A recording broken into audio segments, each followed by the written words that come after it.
All right, so this chapter was confusing overall. So every once in a while, Oda does this weird thing where he creates this chapter where he shows a lot of things happening, but actually you can't see all the things happening because he kind of like obfuscates it purposefully because he's going to reveal it later. That's basically what 1170 was. A lot of interesting thing happened. We did get some reveals here and there, but nothing too big. So let's just dive right in, basically. So we start the chapter with the hammer attacking Loki, something that I would have considered to be Thor's hammer, so Mjolnir in this case, but the hammer's name is Ragnir, I believe. Um, and it basically is kind of like a alternate name for Ragnarok. According to Norse mythology, that's the closest definition that I could come up with. Um, and I guess it's basically the protector of this devil fruit that Elbaf has held for generations. It shows that the hammer is not really a. It's kind of like a guardian for the devil fruit, so showing that there's something special about this devil fruit um, that allows it to be protected by such an interesting guardian. I'm going to say interesting because we'll come to that reveal later. Um, and we see that the hammer is not willing to let Loki eat the devil fruit. And Harold literally said that the reason that devil fruit is not been eaten is because the hammer is going to protect it nonetheless. And we kind of see Loki get into fight with the hammer just in case. And basically ends up hitting the hammer and breaking his hammer in the process, which is interesting because we have seen the same hammer being used by Loki right now. So I'm pretty sure that he's going to be it becomes his hammer by the end of the chapter. So we find out this hammer is not really a hammer. It is a It might be a squirrel that has eaten the hammer fruit, or a hammer that has eaten the squirrel fruit. I'm not sure which one it is because we've seen that inanimate objects can also eat devil fruits, or like the essence of a devil fruit can be transferred into an inanimate. That's something that you guys should know by now. Anyway, we see that the hammer breaks, and then because Loki was able to give it a sustainable injury, it accepts Loki eating that fruit. However, before all this happens, we also see that Shanks and Gyaban, for the first time in their lives, do something helpful over here. Like, come on, man. Like, you have, like, in terms of Loki, this is I think the first and final good thing that Shanks and Gyaban has done for him, because they didn't do anything after this. I don't believe that they did. It makes no sense. Even if they come up with justification in the near future, I will not give them the benefit of the doubt in this, because having a kid being locked in a freaking in chains for 20 years for crimes that he did not commit, messed up, man. Like, it's so messed up. So we kind of understand a little bit more about Shanks' backstory over here. So while they're fighting Gyaban, while they're fighting Harold, Gyaban basically says that the only way to hurt the God's Knights are using Conqueror's Haki-coated armaments. And it's a good thing that that's the case. Honestly, like, if that's the only thing that's gonna hurt the God Knights, I'm kind of worried about the next arcs of One Piece, because they're gonna have to eventually face the God Knights. Like, that's one of the things that they're gonna have to do. Probably Cade, Law, all of them will also be included in it, but I'm thinking if it was just the Straw Hats Pirates versus the God Knights, then at least 3 members of them have to use Conqueror's Haki. And so far, we've seen Luffy and Zoro use Conqueror's Haki so far. Zoro's is not clarified, but it kind of is. Like, you kind of know he's going down the Conqueror's Haki path.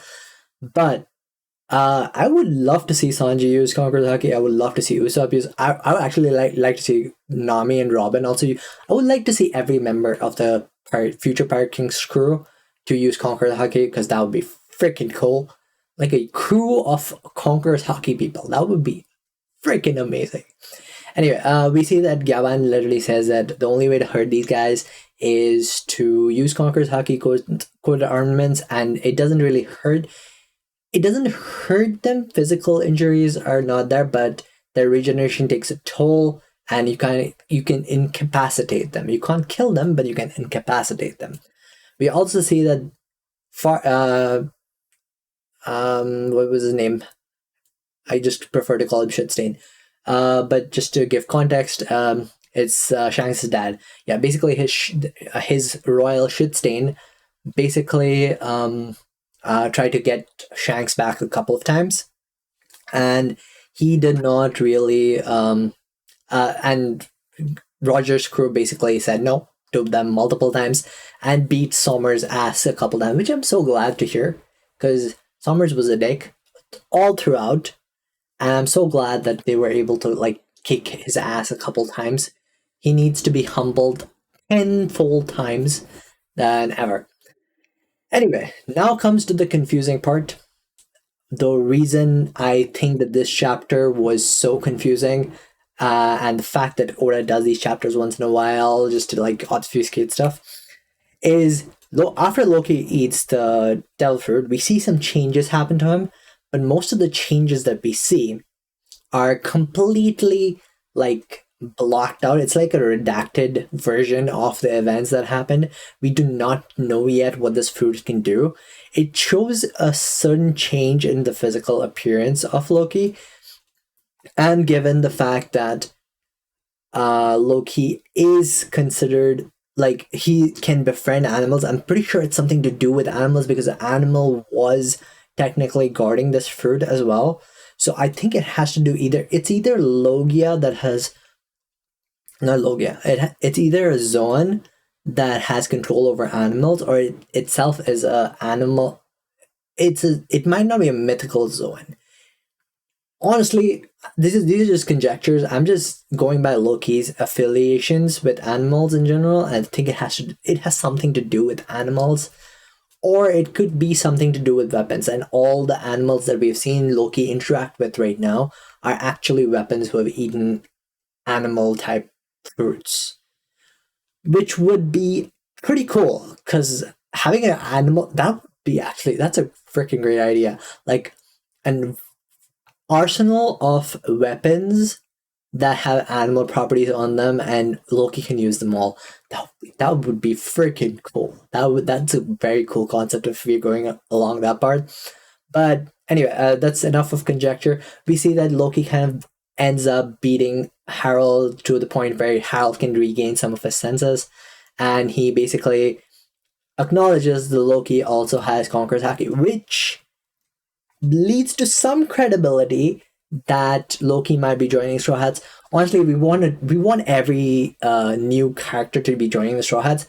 Loki and Yamato were like the closest ones, I would say, but Loki feels like it would be good for him to join the Straw Hats, because they need, now that we know that God Knights required Conqueror's Haki to hit, and we know that Sanji has not shown anything along the lines of Conqueror's Haki, and knowing that Loki does show Conqueror's Haki, it would be great to have a third fighter who has that, which kind of hurts me, because I want Sanji to stand out more. And if Loki jumps into the Straw Hat as a third Conqueror's Haki user, it's going to diminish Sanji's role so much. Honestly, Sanji's not been getting too much love in the anime, and like we've not seen any cool Sanji scenes in the anime, in the manga as well. So I'm kind of like scared that Sanji's also getting sidelined. Anyway, enough of that. Let's go into what happens once Harold does get back into control a little bit. He kind of says that he can still feel like the dominion on the mind is there, But he also says that he considers himself, like when he was being fully controlled, he considered himself to be a god, which kind of takes away, like, I don't get me wrong, I hate all the god knights, I hate all the celestial dragons, but if what Harold was saying is correct, maybe Emu's influence is what's making the god knights think of them as such, because it might, they might have like a low key suggestion put in place that makes them think that they're above everybody else, but then honestly, I really don't care if they're being mind controlled or not. I honestly do not care. You have done so many horrific things that I cannot have you. There's no forgiveness for you guys. That's all. There's literally no forgiveness for you guys. It's just freaking dead at the end. Anyway, um, but anyway, but there is a kind of suggestion that Emu has a hold on their minds where he influences them to think of them as different beings. So it could be that the mind control, they couldn't be completely in the exact right faculties of their mind. But again, you've lived your entire life like this. You have shown no reason to even break against Emu's will. You have no forgiveness from him. Anyway, we see that in his moment of clarity, Harold eventually tells Loki to kill him because he has done a most outrageous thing and there's no possibility for him to go back. And he can feel the dominion of Emu come back. But before he does die, he does acknowledge, he knows about Ida's poisoning and he thanks Loki for it, which is something that honestly, like, why would you put your son in prison for that, man? Like, you should have fought tooth and nail to get your son out of the prison because of that. Because, man, like, Loki suffered enough. Why did you have to make him suffer more? He could have at least said bye to his mom. He, like, literally, he could have said bye to his mom if you had just fought tooth and nail for him to like literally get out of that big. Just, I don't care about the other giants. I don't care what they would think of the villagers who poisoned freaking Ida. I want them to think badly of them, right? At least fight tooth and nail for your son to say goodbye to his mom. Like, so dumb. Like, sometimes, like, the characters are so annoying. Anyway, and Loki is justifiably mad. Like, not only did he not say goodbye to his mom, now his dad is asking him to kill him. That's like the only two people. One person he could not say goodbye to. One he has to end with his own life, own hands. It's, this guy cannot get a break. This guy absolutely cannot get a break. So we do see that Loki ends up killing Harold, but before Harold passes away, like, he does tell Loki that he loves him, which is something that, man, like, it's so hard to see, because and he does say it to Harold, like, I'm gonna hold this against you for the rest of the life, which goes to believe that, like, Loki is not mad at his dad, like, he's not cursing his dad out to everybody just to maintain the facade that his dad wanted. He's actually cursing the shit out of his dad because his dad made him do the one of the two things that he never wanted to do, and that's basically it. He just didn't want to do it, and his dad forced him to it. Admittedly, he was losing control, and there was nothing else he could do. Even Shanks admits that there is nothing they can do. Gyaban also tells them that, like, according to what he told me, there is nothing we can do about it. That's over here. So I really want to see how this plays out. Hopefully, I'm giving it maybe 3 or 4 chapters when we return to, given what we're seeing so far, I think in 3 or 4 chapters we're going to return back into the manga, like into the current timeline. So I am hoping that we kind of see Loki's Devil Fruit in action. Also, there's a slight implication why Loki could have been locked up.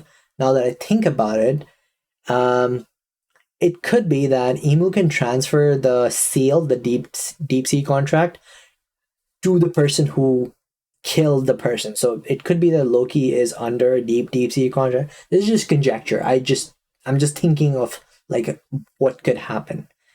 Loki could be under a deep sea contract, which could be broken by Luffy's Devil Fruit, given I think that Luffy's Devil Fruit is the counteract to the Domiverse of Emus. So not sure about that, but would love to see that come into action, basically. It was a crazy chapter. I did not like the fact that they obfuscated what Loki's Devil Fruit was going to be able to do, but we do have a new Devil Fruit user, and we're going to see what happens with them. Honestly, I kind of hate these chapters where he just blocks out like half of what happened in the chapter. But yeah, I'm excited about the next one. First video of 2026. Hopefully we can make it much more videos in this year than last year. And I hope you guys liked it. If you did, consider leaving a like down below and subscribe to the channel. And let me know how you spent your New Year's as well down in the comments. I'll see you guys next time.